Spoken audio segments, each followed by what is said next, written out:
I thought signing as guarantor for my wife's cousin would help family. Instead, it nearly killed me.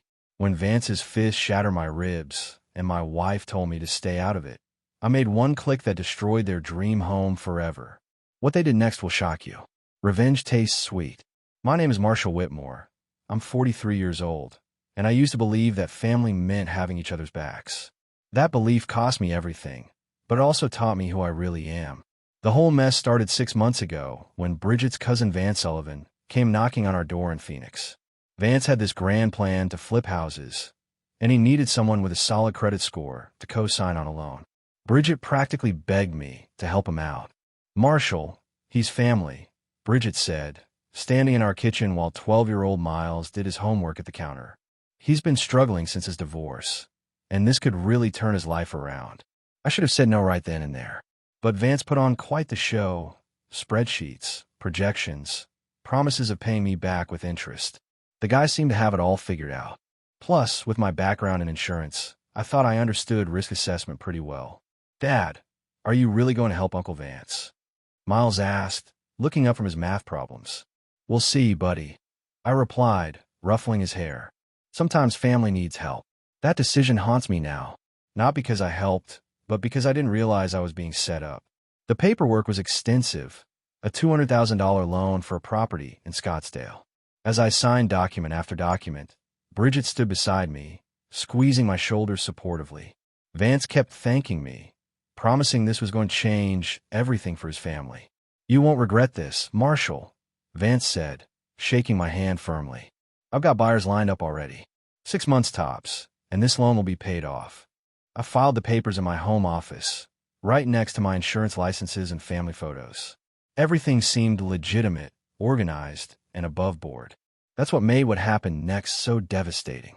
The first sign of trouble came 3 months later. Vance missed his first payment. When I called him, he had excuses, permit delays, contractor issues, the usual stuff that happens in construction. Bridget assured me it was temporary. "He's working 16-hour days. Marshall," she said, "cut him some slack." But then I started getting calls from the bank. Late fees were piling up, and, as the co-signer, I was ultimately responsible. That's when I decided to drive by the property to see the progress for myself. What I found changed everything. The house sat exactly as it had 3 months earlier. No work had been done. No contractors. No materials. Nothing. Just an empty lot with an overpriced foundation and my name on a massive debt. I called Vance immediately, demanding answers. His phone went straight to voicemail. Then I tried reaching him through Bridget's sister, Melody. That conversation opened my eyes to things I never wanted to know about my wife's family. "Marshall," Melody said quietly, "there are things about Vance you need to know. Things Bridget should have told you." The conversation with Melody changed everything. She told me things about Vance that made my blood run cold. Previous scams, fake businesses, a pattern of using family members as unwitting accomplices. When I confronted Bridget that evening, she exploded. "How dare you go behind my back and talk to my sister?" Bridget shouted from across our living room. Miles had gone to bed, thankfully sparing him from witnessing his parents' marriage implode in real time. "I had every right to investigate," I replied, keeping my voice steady. "My name is on that loan, Bridget. My financial future is tied to your cousin's lies. Vance isn't lying. He's been through a rough patch, that's all." "A rough patch?"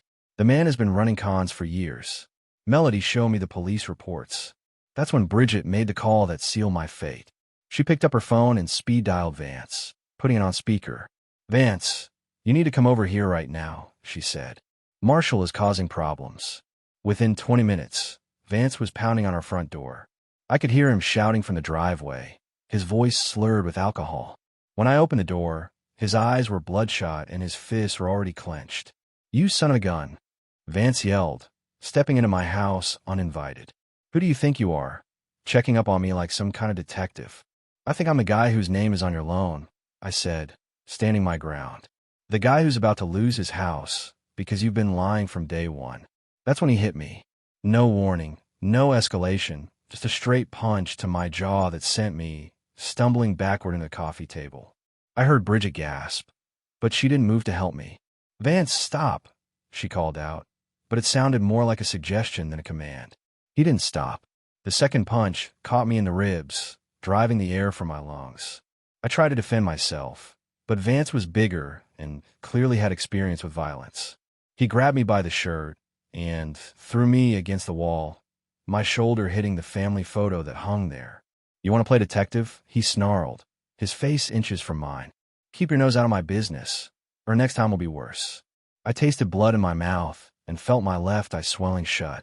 Through the haze of pain, I looked at my wife, waiting for her to defend me, to call the police, to do something. Instead, she stood frozen by the couch, her phone in her hand. "Marshall," Bridget said quietly, "maybe you should just stay out of it from now on." Those words hit harder than any punch. My own wife, choosing her criminal cousin over her beaten husband. That's when I knew our marriage was over, and my real fight was just beginning. The emergency room at Phoenix General was buzzing with activity at 2 a.m., but I felt completely alone as the nurse examined my injuries. My left eye was swollen shut, my jaw felt like it might be fractured, and every breath sent sharp pains through my ribs. "Mr. Whitmore, we need to document these injuries properly," said Dr. Sarah Chun, a no-nonsense physician who'd seen her share of assault cases. "This wasn't an accident, was it?" "No, ma'am," I replied, wincing as she examined my jaw. "My wife's cousin attacked me in my own home." "And where is your wife now?" That question stung more than the physical pain. "She stayed home with our son." Dr. Chun raised an eyebrow, but didn't comment. She took photographs of my injuries, ordered x-rays, and made detailed notes in my medical file. The x-rays showed 2 broken ribs and a hairline fracture in my jaw. "You're going to need these records if you press charges," she said, handing me copies of everything. "I strongly recommend you do." I drove home as the sun was rising, my head pounding and my vision still blurry. Bridget was waiting in the kitchen, fully dressed, with 2 suitcases by the door. "Marshall, we need to talk," she said without looking at me. "About what?" "About how your cousin nearly put me in the hospital. About how you stood there and did nothing. About how you've been trying to destroy my family," she shot back. "Vance called me after you left. He told me what you've really been doing, investigating him, talking to banks, trying to sabotage his business." I stared at her in disbelief. "His business is a fraud, Bridget. He's been using our loan to fund other scams. I have the bank records to prove it. You have paranoid theories and a grudge." That's when I noticed Miles standing at the top of the stairs, still in his pajamas, listening to every word. His face was pale, and I could see the confusion and fear in his eyes. "Son, come down here," I called to him. "We need to talk." Miles slowly descended the stairs, staying close to the wall like he was afraid of getting caught in the crossfire. "Dad, what happened to your face?" he asked quietly. "Uncle Vance hurt your father because he was asking too many questions," Bridget said before I could answer. "Bridget," I snapped, "don't put this on our son." "I'm taking Miles to stay with my mother for a while," she announced, "until you get your head straight and stop this crusade against my family." "You're not taking my son anywhere," I said, my voice deadly serious despite the pain. "Especially not to protect the man who did this to me." But as I looked at Miles, I realized the damage was already done. My 12-year-old boy had watched his family fall apart in one night, and now he was being forced to choose sides. 3 days later, I was sitting in my home office with ice packs on my ribs and legal documents spread across my desk. Melody had called that morning with information that changed everything. "Marshall, you need to know what Vance is planning," she said, her voice shaking. "He's not just stealing from you. He's been moving money through fake companies, using family members' identities, setting up a whole network of fraud." "How do you know all this?" "Because he tried to recruit me. When I refused, he threatened me, just like he threatened you." I looked at the loan documents I'd signed 6 months earlier, my signature binding me to $250,000 in debt for a criminal enterprise. But then I remembered something Dr. Chun had said about documentation and evidence. "Melody, can you give me proof of what he's been doing?" "I already have it. Bank records, fake invoices, everything." "But Marshall, if we expose this, it's going to destroy more than just Vance. Bridget's been helping him. She's been moving money through her own accounts." The betrayal ran deeper than I'd imagined. My wife wasn't just enabling Vance. She was an active participant in the fraud. That's when I made the decision that would change everything. I called the bank's fraud department and reported the loan as part of a criminal scheme. Within hours, they had frozen all accounts associated with the loan and flagged it for investigation. Then I did something that felt both devastating and liberating. I formally withdrew my guarantee on the loan. The legal process was surprisingly simple. Since fraud had been committed, I had grounds to void my co-signature. The bank's lawyers assured me that I wouldn't be held liable for money that had been stolen through criminal activity. My phone started ringing immediately. First Bridget, then Vance, then various family members who'd somehow gotten wind of what was happening. I let them all go to voicemail. But the most important call came from Julian Miles, calling from his grandmother's house. "Dad, Mom's really upset," he said. "She's crying and saying you've ruined everything." "But Dad, I saw Uncle Vance hit you. That wasn't right." "No, son, it wasn't right. And neither is what he's been doing with that loan money. Are you going to be okay?"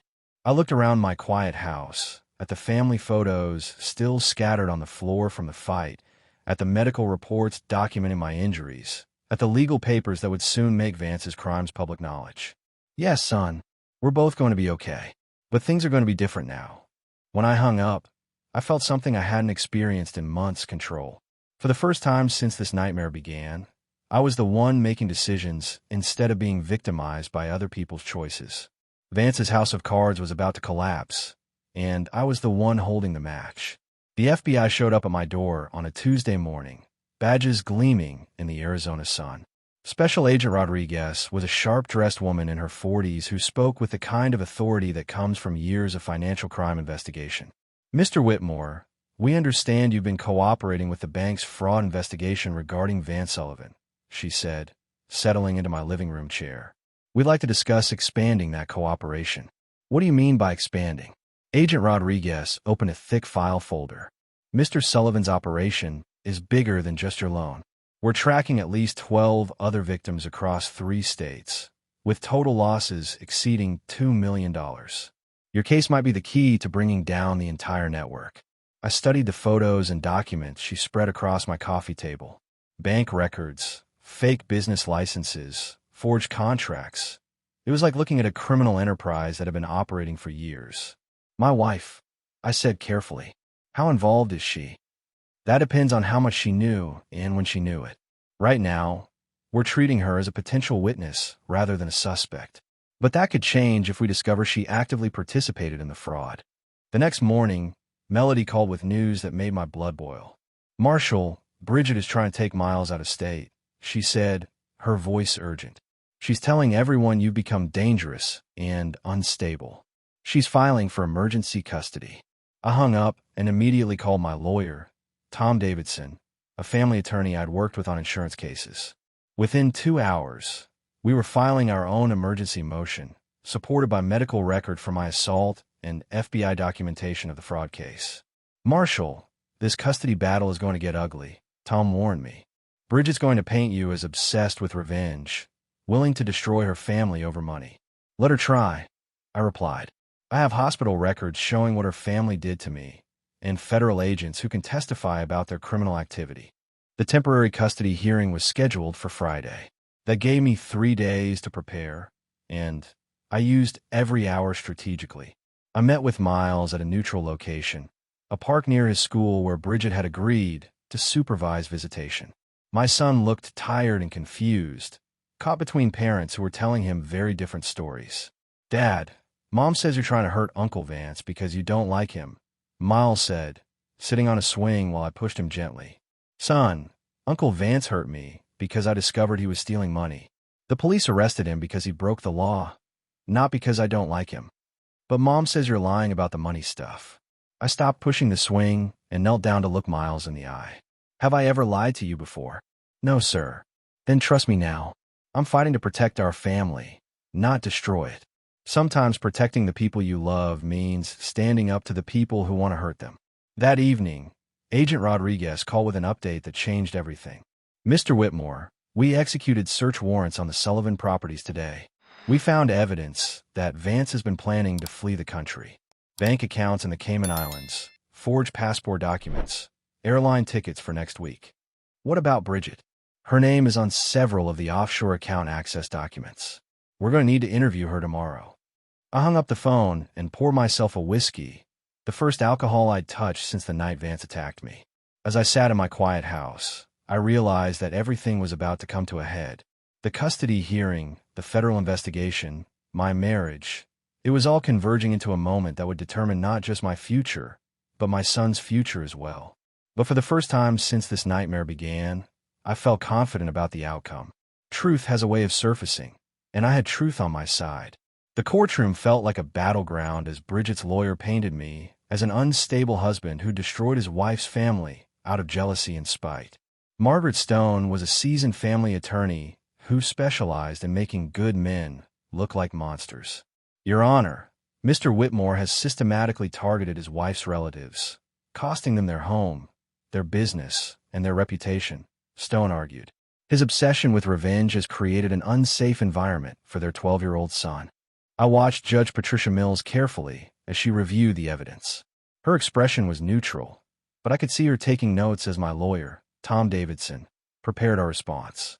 Your Honor, Mr. Whitmore was the victim of criminal assault by Mr. Sullivan, as documented by hospital records and police reports, Tom said, standing with confidence.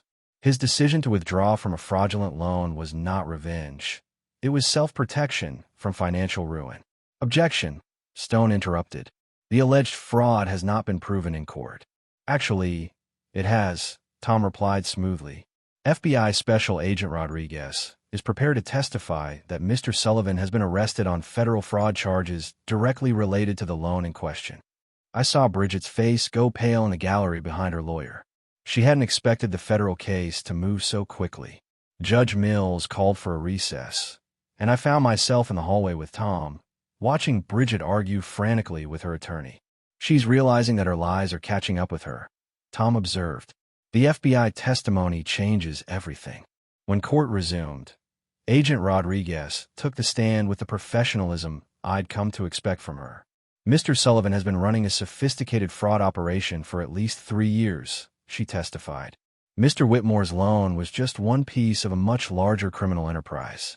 When Mr. Whitmore withdrew his guarantee, he was protecting himself from liability in a federal crime. Agent Rodriguez, what about Mrs. Whitmore's involvement? Judge Mills asked.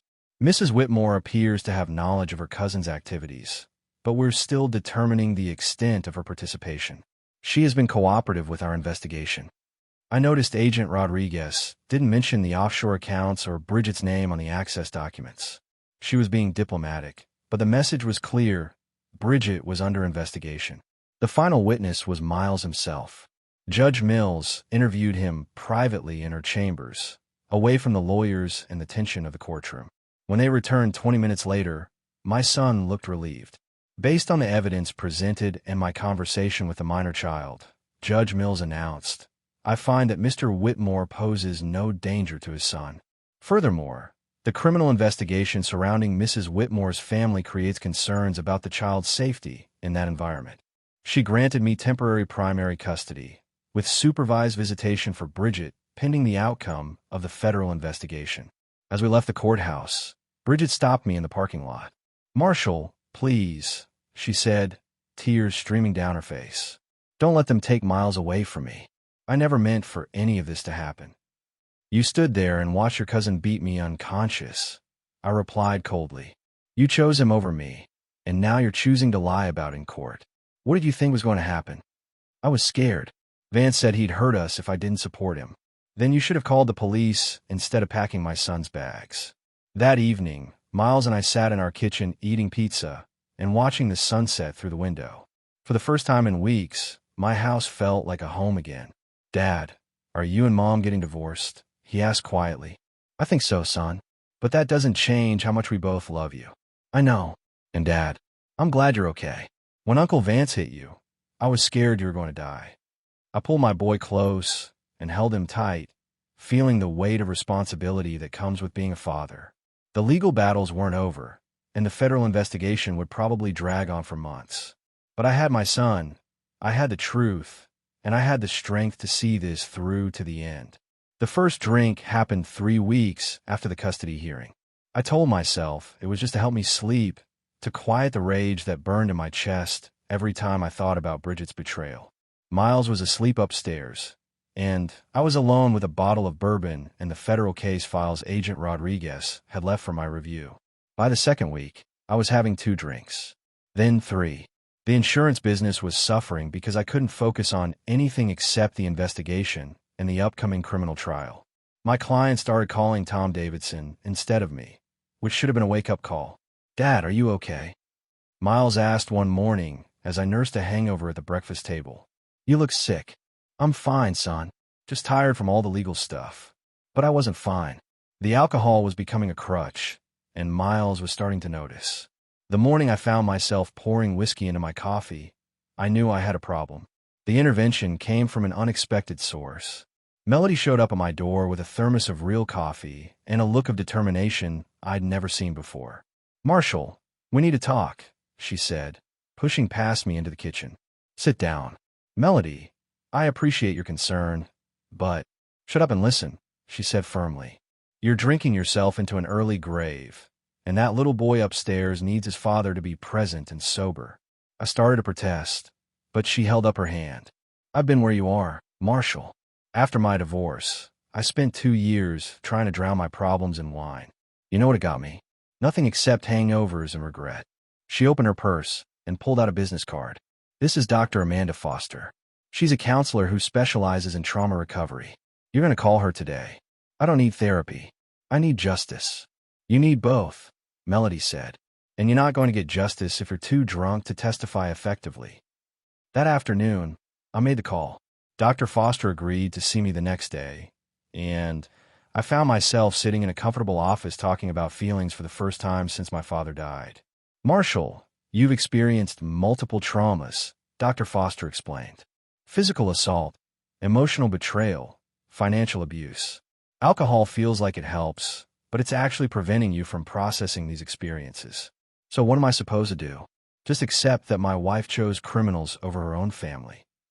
"You're supposed to feel angry about that. Anger is appropriate. But drowning that anger in alcohol doesn't make it go away. It just delays the healing." That evening, I poured the remaining bourbon down the kitchen sink while Miles watched from the doorway. "Dad, does this mean you're going to be okay?" "It means I'm going to try to be okay," I replied. "And I'm going to get help doing it." The next few weeks were harder than I'd expected. Sobriety meant facing the full weight of what had happened without any buffer. But it also meant being present for Miles, focused on the case, and clear-headed enough to make good decisions. When Agent Rodriguez called with news about Vance's plea negotiations, I was sober and ready to hear it. The news about Vance's operation was worse than anyone had imagined. Agent Rodriguez spread photographs across my dining room table while Miles was at school, each image documenting a level of fraud that staggered me.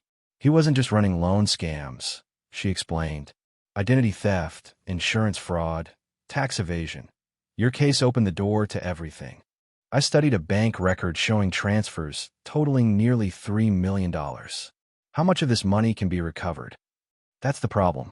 Most of it has been moved offshore or converted to assets that are difficult to trace. The victims are going to recover maybe 20 cents on the dollar. What about the other co-signers? The other families he destroyed? Agent Rodriguez's expression darkened. "There's a retired teacher in Tucson who lost her entire life savings. A young couple in Flagstaff who are living in their car because they co-signed for what they thought was Vance's legitimate business.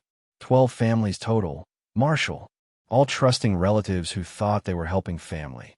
The scope of the devastation was overwhelming. I wasn't just a victim. I was part of a pattern of family manipulation that had destroyed dozens of lives. "Agent Rodriguez, what's Bridget's exposure in all this?" "That depends on what she knew and when. We've traced 4 different money transfers through her accounts, totaling about $80,000. If she knew those funds were stolen, she's looking at conspiracy charges." That evening, Bridget called for the first time since the custody hearing. Her voice was shaky, desperate. "Marshall, I need to see you. The FBI wants me to testify against Vance, and my lawyer says I might need a plea deal." "What did you do, Bridget?" "I moved some money for him. Small amounts. He said it was to keep his cash flow steady while the business got established." "How much money, and how many times?" Silence on the other end. Then, quietly, $87,000 over 6 months. I felt the familiar anger rising, but this time it was tempered by clarity rather than amplified by alcohol. "You laundered nearly $90,000 in stolen money, and you're just now admitting it." "I didn't know it was stolen." Vance said it was profits from other projects that he needed to move for tax purposes. Tax purposes? Bridget, you work at a bank. You know what money laundering looks like. I was trying to help my family. No, I said firmly. You were trying to help yourself. And now Miles has to live with the consequences of your choices. When I hung up, I sat in my quiet kitchen and thought about the conversation with Dr. Foster. Anger was appropriate, but it needed to serve a purpose. My anger would fuel my testimony at Vance's trial. It would protect Miles from his mother's poor decisions. It would help other victims get justice. But it wouldn't consume me anymore. 2 days later, the financial collapse accelerated. Vance's house went into foreclosure. His fake businesses were shut down by federal marshals. Bank accounts were frozen, assets were seized, and the entire network of fraud began unraveling in real time. Melody called to tell me that several family members were blaming me for the investigation, as if exposing crimes was worse than committing them. Let them blame me, I told her. I'd rather be the man who stopped a criminal than the man who enabled one. That night, Miles and I sat on the back porch watching the sunset. He was doing better in school, sleeping better at night, and slowly adjusting to life with just his father. Dad, do you think Mama's going to jail? I don't know, son. That depends on what the prosecutors decide and what kind of deal her lawyers can work out. Are you still mad at her? I thought about that question carefully. I'm disappointed in her choices, and I'm angry about how those choices hurt our family. But I'm not letting that anger control my life anymore. Good, Miles said simply. You're happier when you're not angry all the time. From the mouths of 12-year-olds. My son was right. I was happier, cleaner, more focused than I'd been in months. The collapse of Vance's operation felt like justice being served, and I was finally ready to help make sure that justice was complete. The federal courthouse in Phoenix was packed on the day of Vance's sentencing. I sat in the gallery with Miles beside me, watching as the judge reviewed the extensive list of charges and victims. Vance looked smaller somehow, diminished by the orange jumpsuit and the weight of his crimes. Mr. Sullivan, you have systematically defrauded families across multiple states, Judge Harrison said, his voice carrying the authority of final judgment. Your actions destroyed the financial security of dozens of hardworking Americans who trusted you because of family connections. Vance's lawyer had tried to paint him as a desperate man driven by circumstance, but the evidence was overwhelming. 12 victims testified about the devastation he'd caused, retirement savings wiped out, homes lost, families torn apart. When it was my turn to speak, I stood with confidence, my voice steady and clear. Your Honor, Vance Sullivan didn't just steal money from me. He stole my son's sense of security, destroyed my marriage, and forced me to question everything I believed about family loyalty. But in the end, he taught me that real strength comes from standing up to people who abuse your trust, even when they share your blood. The judge sentenced Vance to 12 years in federal prison, with full restitution ordered, though everyone knew most of the money would never be recovered. Bridget received 3 years, suspended to 18 months with 5 years probation. Her cooperation with prosecutors and lack of prior criminal history worked in her favor, but the marriage was irretrievably broken. After the sentencing, Melody approached me in the courthouse hallway. Marshall, I want you to know how proud I am of you, she said. You could have stayed silent, kept the peace, enabled the whole mess. Instead, you chose to protect your family and help other victims get justice. I chose to do what was right, even when it was hard. That's exactly what I mean. That evening, Miles and I celebrated with pizza and a movie. As we sat in our living room, our home that we'd managed to keep despite everything, my son looked up at me with eyes that reminded me of my own father.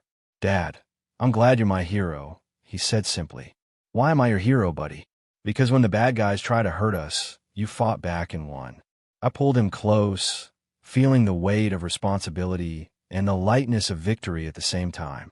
We'd survived the worst betrayal imaginable, and we'd come out stronger on the other side. The insurance business was rebuilding, my sobriety was solid, and most importantly, my relationship with my son was deeper than ever. Sometimes the worst things that happen to you lead to the best things you become. 6 months after the sentencing, Miles and I had established new routines that felt like healing. Saturday mornings were for pancakes and baseball in the backyard. Sunday afternoons were for homework and planning the week ahead. The simple rhythms of single fatherhood had replaced the chaos of criminal investigations and court proceedings. My insurance practice was thriving again. Word had spread about my role in exposing Vance's fraud network, and potential clients saw it as evidence of my integrity and attention to detail. Referrals were pouring in, and I'd had to hire an assistant to handle the increased workload. Mr. Whitmore, the Phoenix Business Journal wants to interview you about financial fraud prevention, my assistant Janet announced as I reviewed policy applications. Tell them I'm interested, but only if they focus on helping other small business owners protect themselves. This isn't about me being a hero. It's about preventing future victims. That afternoon, Miles came home from school with news that made me smile. Dad, I got accepted to the advanced math program. And guess what? My teacher said my essay about integrity and family was the best she'd ever read. What did you write about? About how you taught me that real family members protect each other, and that sometimes protecting people means standing up to the people who want to hurt them. I felt tears in my eyes as I hugged my 13-year-old son, amazed by his wisdom and resilience. The divorce from Bridget was finalized the following week. She was serving her sentence at a minimum security facility in Tucson, and we'd agreed on a custody arrangement that would allow supervised visitation once she was released. Miles would decide for himself how much contact he wanted with his mother. I might want to see her someday, he told me as we signed the final papers. But right now, I just want to be with you. That's your choice to make, son.